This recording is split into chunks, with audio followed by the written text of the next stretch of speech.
नमस्कार दोस्तों, स्वागत है आपका संकल्प कोचिंग श्रीगंगानगर के यूट्यूब चैनल पे। जो इस चैनल पे पहली बार है, चैनल को सब्सक्राइब, जो वीडियो देख रहा है वीडियो को लाइक और अपने दोस्तों के साथ शेयर करना ना भूलें।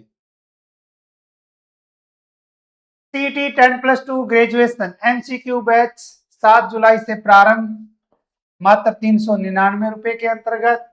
और सीईटी 10+2 899 और ग्रेजुएशन मात्र 999 में मिल रहा है। ज्यादा जानकारी के लिए 8696972121 पर आप कॉल कर सकते हैं। शुरू करते हैं क्लास, और क्लास का पहला क्वेश्चन। 27 जून 2026 को राजस्थान में पहली बार राज्य स्तरीय अंतरराष्ट्रीय एमएसएमई दिवस समारोह का आयोजन कहां किया गया? कौन सा अंतरराष्ट्रीय एमएसएमई दिवस कब मनाया जाता है? 27 जून को। 27 जून 2026 राजस्थान में पहली बार राज्य स्तरीय ये समारोह का आयोजन किया गया। और ये अगर पूछे कहाँ किया गया तो कॉन्स्टिट्यूशन क्लब जयपुर। कहाँ किया गया? Constitution club Jaipur. किसका आयोजन? अंतरराष्ट्रीय एमएसएमई दिवस कब? 27 जून 2026 को। अंतरराष्ट्रीय एमएसएमई दिवस 2026 कब? 27 जून 2026 को राजस्थान में पहली बार राज्य स्तरीय अंतरराष्ट्रीय एमएसएमई दिवस का आयोजन कहाँ किया गया? जयपुर में कॉन्स्टिट्यूशन क्लब में आयोजित किया गया। यह आयोजन अगर पूछे कि किसके द्वारा, तो उद्योग एवं वाणिज्य विभाग के द्वारा किया गया। उद्योग एवं वाणिज्य विभाग के द्वारा कब? 27 जून 2026 को राजस्थान में पहली बार राज्य स्तरीय अंतरराष्ट्रीय एमएसएमई दिवस का आयोजन, जिसका उद्देश्य रखा गया था सूक्ष्म, लघु और मध्यम उद्यम, पारंपरिक हस्तशिल्प तथा स्टार्टअप को बढ़ावा देना। राजस्थान के मुख्यमंत्री भजनलाल शर्मा, इन्होंने विभिन्न योजनाओं के लाभार्थियों को 13 करोड़ रुपए से अधिक के ऋण अनुदान एवं सब्सिडी के डमी चेक वितरित किए और राजस्थान इंडस्ट्रियल डेवलपमेंट पॉलिसी का शुभारंभ भी किया। तो राजस्थान इंडस्ट्रियल डेवलपमेंट पॉलिसी का शुभारंभ किसके द्वारा? मुख्यमंत्री भजनलाल शर्मा के द्वारा। कब किया गया? 27 जून 2026 को। ODOP, one district one product, एक जिला एक उत्पाद कॉफी टेबल बुक का भी अनावरण किया गया। आरएएमपी पोर्टल राष्ट्र को समर्पित किया गया। तो अगर पूछे कौन सा पोर्टल है? आरएएमपी पोर्टल। ये भी कब? 27 जून 2026 को। रिको की विभिन्न योजनाओं के तहत उद्यमियों को भूमि आवंटन पत्र एवं ऑफर लेटर प्रदान किए गए। ट्रिपल पी मोड पर प्रथम चरण में पुष्कर नाथ द्वारा जैसलमेर एवं अलवर में ऑटिजन हॉट स्थापित किए जाएंगे। तो राजस्थान में ऑटिजन हॉट अगर देखे तो कहां? पुष्कर नाथ द्वारा जैसलमेर और अलवर में। अगर पूछे कि इसकी थीम क्या थी, तो थीम है नवाचार और सतत औद्योगिक विकास के माध्यम से एमएसएमई को सशक्त बनाना। चलो बढ़ते हैं आगे। नेक्स्ट, 25 जून 2026 को सवाई माधोपुर में लोकसभा अध्यक्ष ओमजी बिरला द्वारा राज्य स्तर पर किस प्रणाली का शुभारंभ किया गया? कब? 25 जून 2026 को। कहा? सवाई माधोपुर में। किसके द्वारा? लोकसभा अध्यक्ष के द्वारा एक प्रणाली का शुभारंभ किया गया। और ये प्रणाली कौन सी है? अभियोजन प्रकरण प्रबंधन प्रणाली। अभियोजन प्रकरण प्रबंधन प्रणाली का शुभारंभ किसके द्वारा? तो लोकसभा अध्यक्ष के द्वारा। किस स्थान पर? तो सवाई माधोपुर में। कब हुआ? 25 जून को। अभियोजन प्रकरण प्रबंधन प्रणाली अगर पूछे शुभारंभ 25 जून 2026 को। शुभारंभ करता लोकसभा अध्यक्ष ओमजी बिरला। कहां से? तो सवाई माधोपुर से। कहां से? सवाई माधोपुर से। नवनिर्मित अभियोजन भवन का लोकार्पण और अभियोजन प्रकरण प्रबंधन प्रणाली का राज्य स्तरीय शुभारंभ किया गया। मुख्य उद्देश्य अभियोजन विभाग की कार्य व्यवस्था को आधुनिक, पेपरलेस, पारदर्शी एवं प्रभावी बनाना। और डिजिटल पहल, समारोह के दौरान पीसीएमएस ऐप का भी विधिवत शुभारंभ किया गया। किस ऐप का? पीसीएमएस ऐप का शुभारंभ किसके द्वारा? लोकसभा अध्यक्ष ओम जी बिरला के द्वारा। अभियोजन प्रकरण प्रबंधन प्रणाली। कार्यक्रम में मुख्य उपस्थिति डॉक्टर किरोड़ीलाल मीणा एवं जोगाराम पटेल सहित राज्य सरकार के कई मंत्री उपस्थित रहे थे। नेक्स्ट, राजस्थान की स्टार तैराक दक्षिणा जोशी का चयन 12वीं Asian age group swimming championship 2026 के लिए भारतीय टीम में हुआ है। वो राजस्थान के जिले से संबंधित है। तो राजस्थान की एक तैराक का नाम आता है दक्षिणा जोशी। दक्षिणा जोशी का संबंध किस खेल से है? तैराकी से है। किस जिले से है? टोंक से है। चयन किसके लिए हुआ है? 12वीं Asian age group swimming championship 2026। दक्षिणा जोशी का चयन 12वीं Asian age group swimming championship 2026 के लिए भारतीय टीम में हुआ है, जिसका आयोजन 17 से 23 जुलाई 2026 तक बैंकॉक थाईलैंड में आयोजित किया जाएगा। और दक्षिणा जोशी का संबंध राजस्थान के जिले से है? तो टोंक जिले से है। और दक्षिणा जोशी ग्रुप बी 15-16 वर्ष आयु वर्ग में भारत का प्रतिनिधित्व करेगी। इंपॉर्टेंट बात आती है, 1966 में अर्जुन पुरस्कार से सम्मानित रीमा दत्ता के बाद भारतीय टीम में स्थान पाने वाली राजस्थान की दूसरी महिला तैराक है। बहुत ही अच्छा इंपॉर्टेंट क्वेश्चन बनेगा। या तो पूछा जाएगा दक्षिणा जोशी का संबंध किस जिले से है? तो टोंक से है। किस खेल से है? तैराकी से है। ग्रुप बी 15-16 आयु वर्ग में भारत का प्रतिनिधित्व करेगी, जो आयोजन होगा 17 से 23 जुलाई 2026 तक। 1966 में अर्जुन पुरस्कार मिला था रीमा दत्ता, और रीमा दत्ता के बाद भारतीय टीम में स्थान पाने वाली राजस्थान की दूसरी महिला अगर कोई तैराक है तो वो यही। नेक्स्ट, बाड़मेर के गंगासरा गांव के रहने वाले भारतीय सेना के जवान प्रवीण सिंह धांधु ने पुणे के सीएमई में आयोजित अंडर 23 राष्ट्रीय रोइंग चैंपियनशिप में कौन सा पदक जीता? किस जिले के रहने वाले हैं? बाड़मेर के। कौन है? प्रवीण सिंह धांधु। किस चैंपियनशिप, किस खेल प्रतियोगिता? रोइंग की बात है। और रोइंग के अंतर्गत अगर हम देखें तो इन्होंने कौन सा पदक जीता? तो स्वर्ण पदक जीता। इसमें अगर देखें तो रोइंग प्रतियोगिता। नाम है प्रवीण सिंह धांधु। अगर पूछे कहां से है तो बाड़मेर से है। प्रतियोगिता हुई अंडर 23 नेशनल रोइंग चैंपियनशिप। आयोजन कहां हुआ? पुणे महाराष्ट्र के अंतर्गत। और टीम थी सर्विसेज टीम, और उसमें जीता रोइंग स्पर्धा में स्वर्ण पदक। अंतरराष्ट्रीय चयन भी हुआ इनका। दिसंबर 2026 में आयोजन होगा एशियन रोइंग चैंपियनशिप, उसके लिए भारतीय टीम में इनका क्या हो गया? चयन हो गया। नेक्स्ट, केवलादेव घना राष्ट्रीय पक्षी उद्यान कौन सा? केवलादेव। केवलादेव है कहां? बताओ। पहली बार की गई कछुओं की गणना में कितनी प्रजातियों के कछुए पाए गए, जो राजस्थान में एक स्थान पर सर्वाधिक हैं? केवलादेव भरतपुर, जिसके अंतर्गत कछुओं की गणना की गई, उसमें पाई गई प्रजातियां कछुओं की, और उसमें अगर देखें तो एक ही स्थान पर सर्वाधिक जो कछुओं की प्रजातियां वो कितनी है? 7। वैसे यहाँ पाई जाने वाले कछुओं की प्रजातियां तो 11 है। ठीक है। केवलादेव घना राष्ट्रीय पक्षी उद्यान, पहली बार कौन सी गणना? कछुओं की गणना की गई। गणना में कितने प्रजातियों के? 7 प्रजातियों के कछुए पाए गए, जो राजस्थान में एक स्थान पर सर्वाधिक यानी 7 प्रजातियों के कछुए केवल और केवल केवलादेव घना राष्ट्रीय पक्षी उद्यान में पाए गए हैं। राजस्थान में कुल कितनी प्रजातियों के कछुए पाए जाते हैं? तो 11 प्रजातियों के पाए जाते हैं। गणना में पाई गई 7 कछुआ जो प्रजातियां हैं: Indian roofed turtle, Indian tent turtle,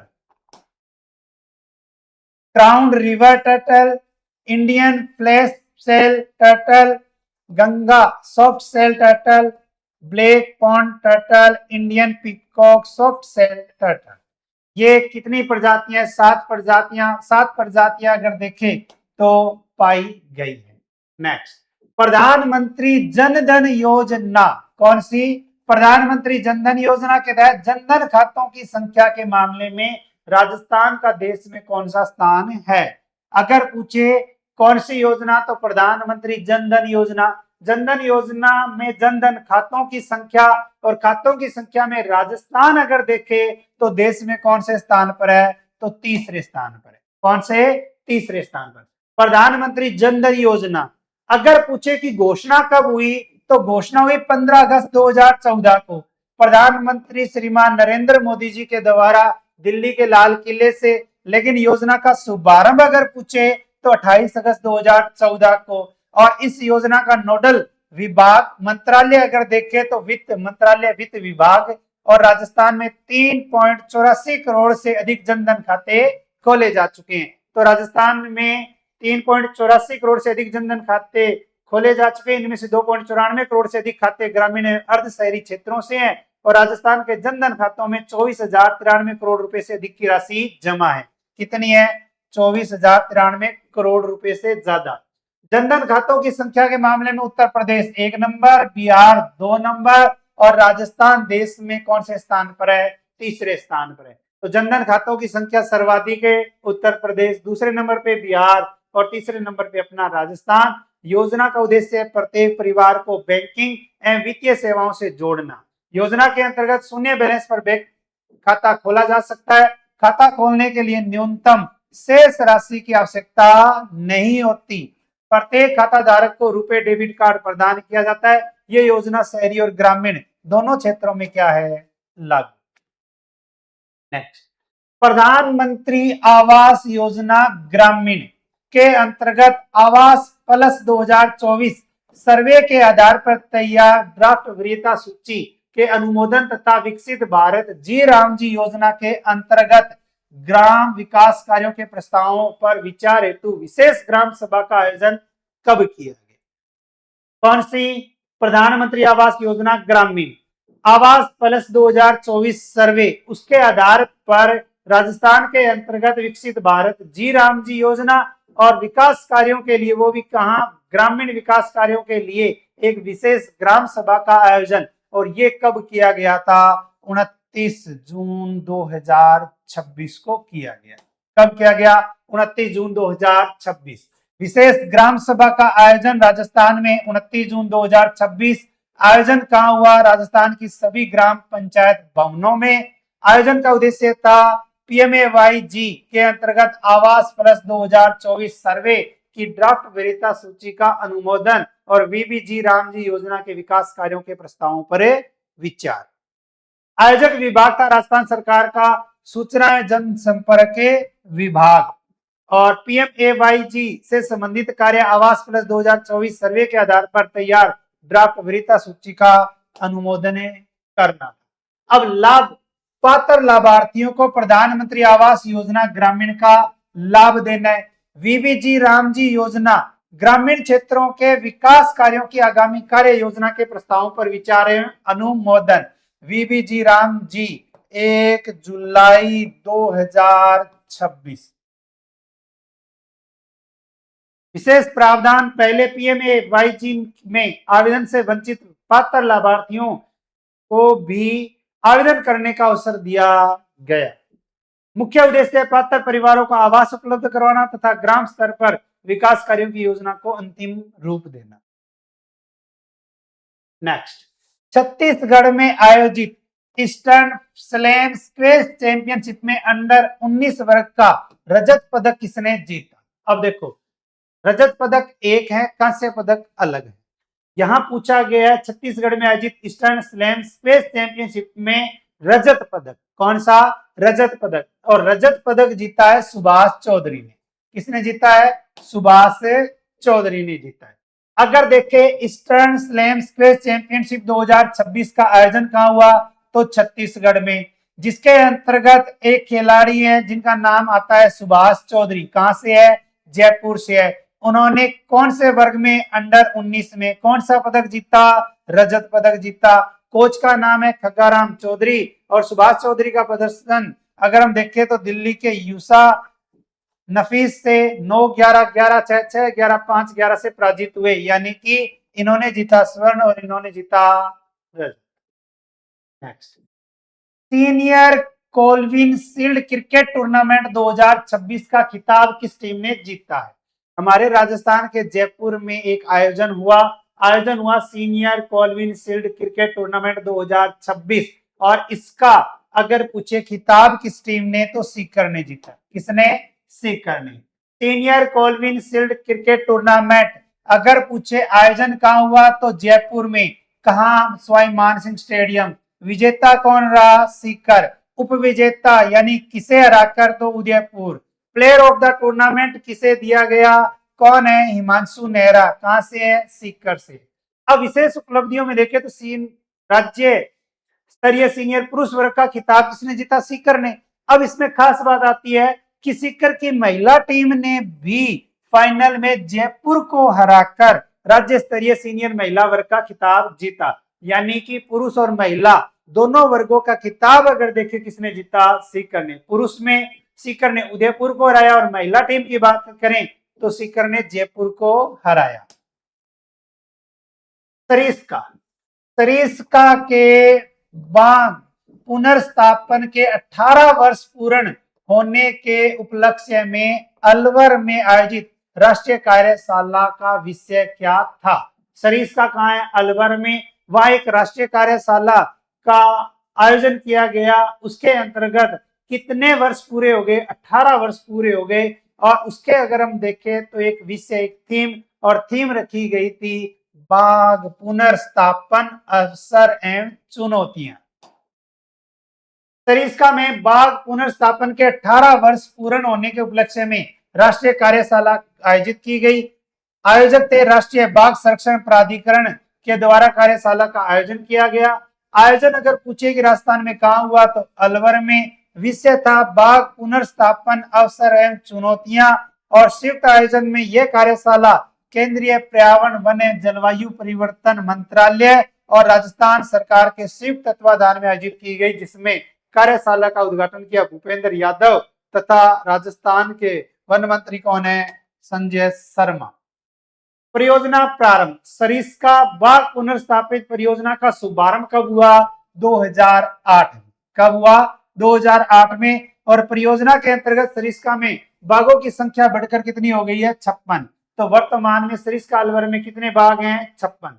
one विभाग द्वारा 28 जून 2008 को सरिस्का में बाघों के सफल पुनर्स्थापन की ऐतिहासिक उपलब्धि के उपलक्ष्य में गत वर्ष 28 जून को सरिस्का डे के रूप में मनाया गया था। इस अवसर पर बाघिन राजमाता की स्मृति में सरिस्का में उनकी प्रतिमा भी स्थापित की गई। तो राजमाता बाघिन की प्रतिमा कहां है? सरिस्का अलवर में। सरिस्का डे कब मनाया जाता है? तो 28 जून। 28 जून 2008 को स्थापना की गई थी और वर्तमान में देखें तो इसका कार्यक्रम का आयोजन किया गया। पूर्व में पूछा गया क्वेश्चन, कल आपसे क्वेश्चन पूछा था, प्रदेश में विद्युत उत्पादन की राज्य स्तर पर सर्वश्रेष्ठ उपलब्धि हासिल करने पर मल्टीनेशनल बुक ऑफ रिकॉर्ड्स द्वारा रिकॉर्ड श्रेणी में कौन सा अवार्ड प्रदान किया गया? तो राइट आंसर था वैश्विक अवार्ड। अब क्वेश्चन फॉर यू के तहत आपके लिए क्वेश्चन है जिसका आंसर देना आपको मेन कमेंट बॉक्स में। 25 जून 2026 को राजस्थान सरकार के कार्मिक विभाग द्वारा जारी आदेशानुसार नई दिल्ली में राजस्थान का प्रमुख आवासीय आयुक्त किसे नियुक्त किया है? राजस्थान सरकार के कार्मिक विभाग के द्वारा एक व्यक्ति जिन्हें नई दिल्ली में राजस्थान का प्रमुख आवासीय आयुक्त नियुक्त किया गया है, इसका राइट आंसर क्या है? तो ये बताना आपको मेन कमेंट बॉक्स में। अगर क्लास अच्छी लगी हो तो क्लास को लाइक और व्हाट्सएप स्टेटस या आपका जो स्टडी ग्रुप है टेलीग्राम या व्हाट्सएप जो ग्रुप बने हुए उसमें भी आप जरूर भेजें, उन्हें भी बताएं कि आपको क्लास लगानी। रीट पात्रता लाइव कोर्स 2 जुलाई से और रीट मुख्य परीक्षा का लाइव बैच जो है वो भी 2 जुलाई से है। लेवल फर्स्ट और लेवल सेकेंड कोर्स के साथ बुक सेट जो है वो आपको क्या रहेगा? फ्री रहेगा। ज्यादा जानकारी के लिए 869691 पर आप संपर्क कर सकते हैं। और रीट पात्रता मुख्य परीक्षा ऑफलाइन बैच 30 जून से प्रारंभ है। पीटीआई का भी 30 जून से प्रारंभ है। यानी कि रीट परी और मुख्य लेवल फर्स्ट और सेकेंड आप जो है वो ज्वाइन कर सकते हैं।